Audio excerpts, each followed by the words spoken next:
What's the cringiest teenage phase you went through?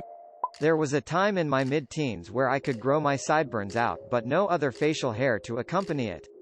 I thought the sideburns looked cool on their own, but upon further review, they did not.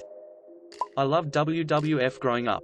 I had a couple of cassettes with some of their walkout music. If my mum was sitting around with her friends, I would put on a song, usually Stone Cold, Bret Hart or Shawn Michaels, then proceed to walk out, acting like them, standing on a random item and raise my hands to the crowd.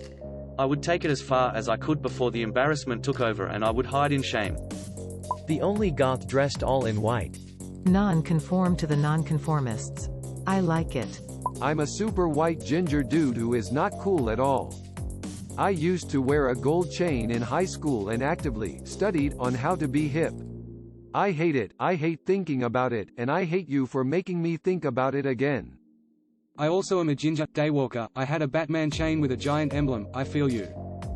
I was that guy trying to be as random as possible in an attempt to be funny.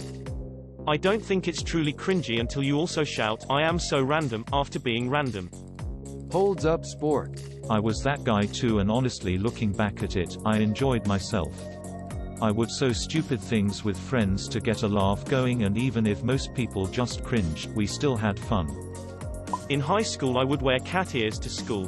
Every single day. As a current middle school teacher, I am happy to tell you that others have taken up the cause in your absence.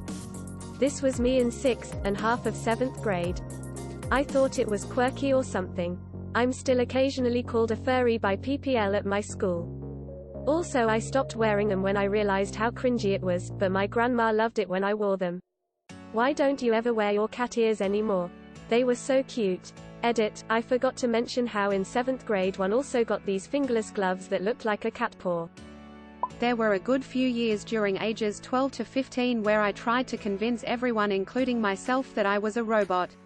I have no idea why.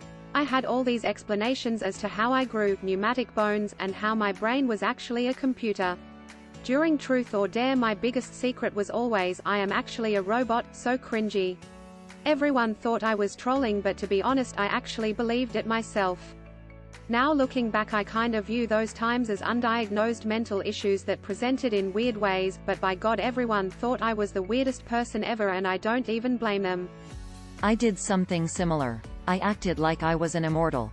I wasn't talking to people and telling them I actually live forever and have been to college and had multiple jobs. It was always a little comment in a casual conversation. For example, "Friend, I don't know how I'm gonna survive college." Me, "Trust me, it's not that bad."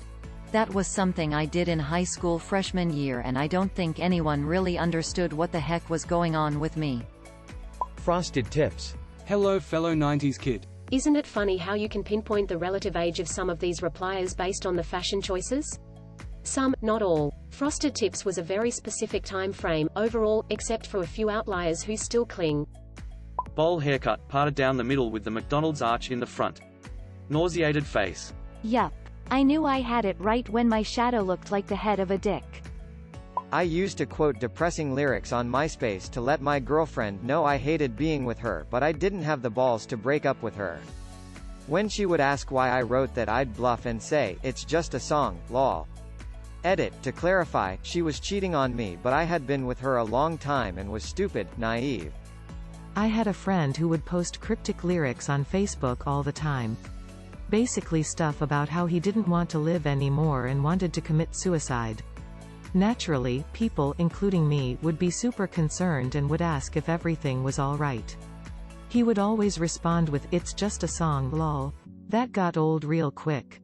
Suicidal, existentialist, goth, poet with an interest in witchcraft, tarot cards, vampires, etc. The whole enchilada. I really left no cliché unturned. I have no idea how I got so far down that rabbit hole, since I didn't even know anyone else who was that into this stuff. I wrote poems and songs about my boyfriend, now fiancé, when we first got together in our early teens. He still has the damn papers and hides them from me so I can't throw them away. I cringe so hard remembering the shit I wrote. I'm not like other girls. It was awful. Thank God, teen me thought adult me would be embarrassed of that, so I barely took pictures of my teens. Edit, minor spelling correction. I went through that too. I memorized 21 Pilots songs and would write down the lyrics in random places while thinking, no one understands these like I do. Unironically LMAO. Unfortunately that was only 3 years ago. Pretending that I was an alien disguised as an earthling sent to this planet to observe humans through friendship. I don't know how those who became my friends during that phase stayed my friends. Also I'm thankful I don't remember much of it. Pop music bad. Indie music good. Of course my idea of indie was Radiohead, completely invalidating my existence. Yup, just like me. I'm so special cause while everyone is listening to Justin Bieber and One Direction I'm here with my Kings of Leon, The Killers, The Strokes, Gorillaz CDs, #real music. I used to feel superior cause I had a different music taste. Fortunately, I realized that hating popular things didn't make me special and that actually I was missing pretty interesting stuff because of it. When I thought my sexuality was my personality, I wiped everything from my social media accounts purely because of all the cringe. I used to say I was a metalhead but I only listened to System of a Down. I had a Korn poster in my room but I didn't know a single song of them. I called myself a metalhead but the heaviest thing I listened to was All That Remains. Then I heard Cannibal Corpse and I didn't want to be called a metalhead anymore. Classic rock metal phase in early middle school.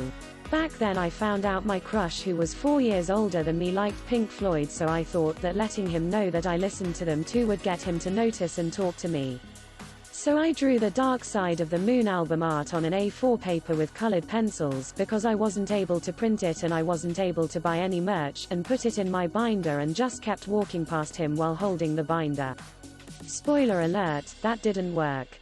Crushes on teachers and actively pursuing my coach romantically while I was under 18. He leaned into it a bit.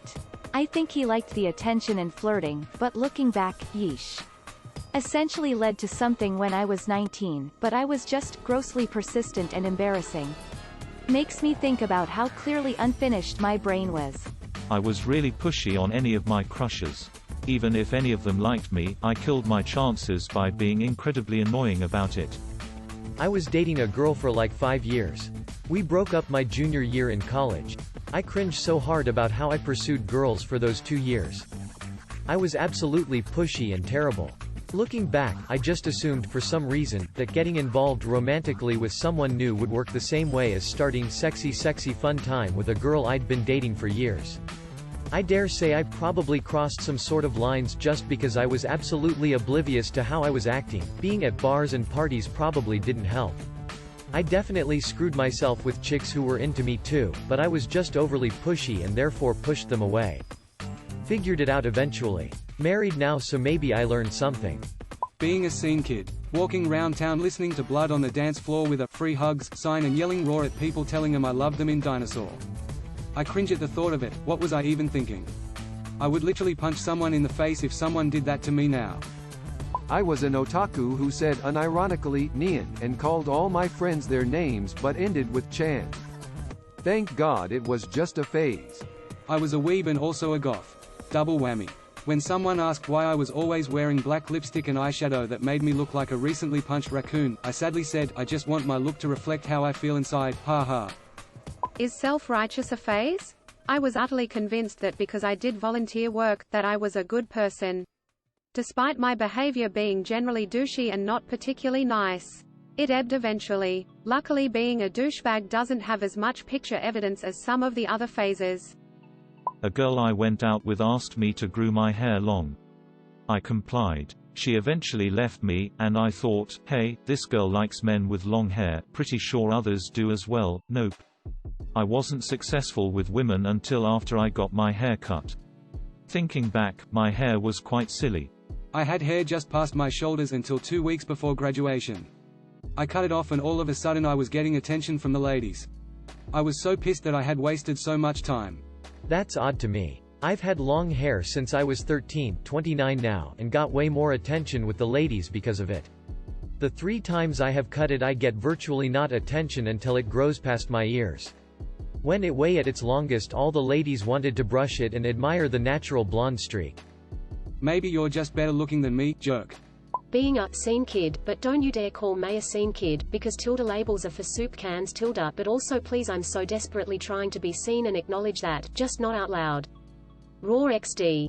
Labels are for soup cans. I am regretting not putting that as an aim away message now. 99% sure this was my MySpace tagline at some point. If I remember correctly, Rara's dinosaur for I love you? How else would I possibly tell my skateboi crush I was into him?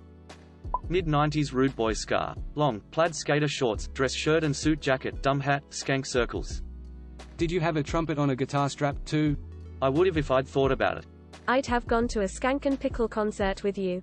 In my Doc Martens. And my grandpa's golf pants even though I'm female. I was not and currently am not attractive. However, I was in middle school when the pop the collar, wear a random ass tie around your neck for no reason phase was super popular.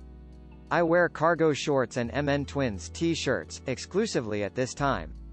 I showed up to school wearing a untucked, button-down shirt, Hollister t-shirt, American Eagle shoes, and a random ass tie around my neck. Girl I had a crush on approaches me before I even get to my locker and says, "Lookin' good, Scott." I open my locker, look in my mirror, sigh, and took off the tie. Never wore that sh*t ever again. It was a shameful day, but one that I am still proud of in the end. Openly reading edgy books hoping people would notice. Reminds me of elementary school edgy Harry Potter fanfic I wrote and also read to the entire class for show and tell. If I remember right, Hedwig was actually a polymorphed assassin looking for the ones who killed his wife and kid.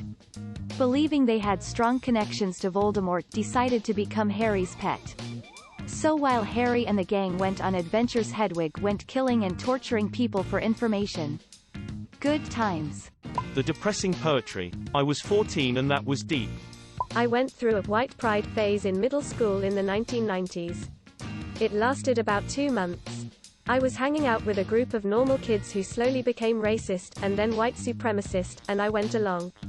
I guess I was socially racist. Cringe doesn't even begin to describe it.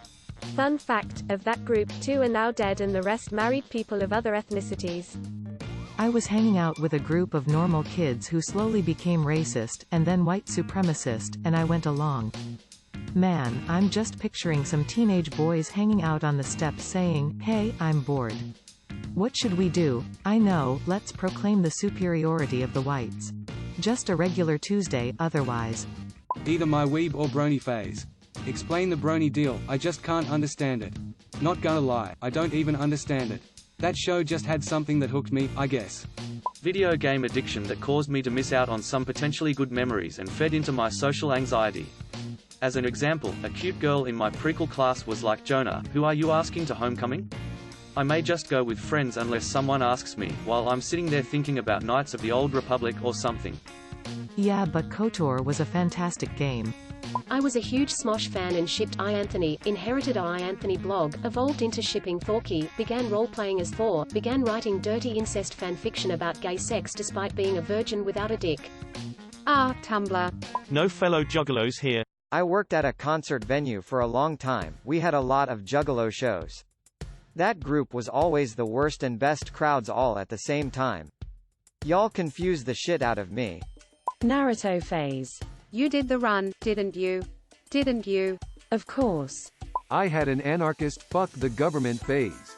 This was actually an indirect response to growing up atheist. Both my parents are atheist, in a community where a good 85% of people are very religious. I stole spray paint and put up some anarchy signs, and later in school we had to read lyrics from songs we liked. So I picked Anti-Flags, Die for Your Government. I just read it straight-faced with no commentary or anything. The teacher just said, "Well, okay, that song has a very strong message. I'm glad to see you identify with something." Her approval was the beginning of the end of that phase. Man, I was doing that shit for shock value. I feel like this is where I mention my first career job was for the government, ha ha ha ha.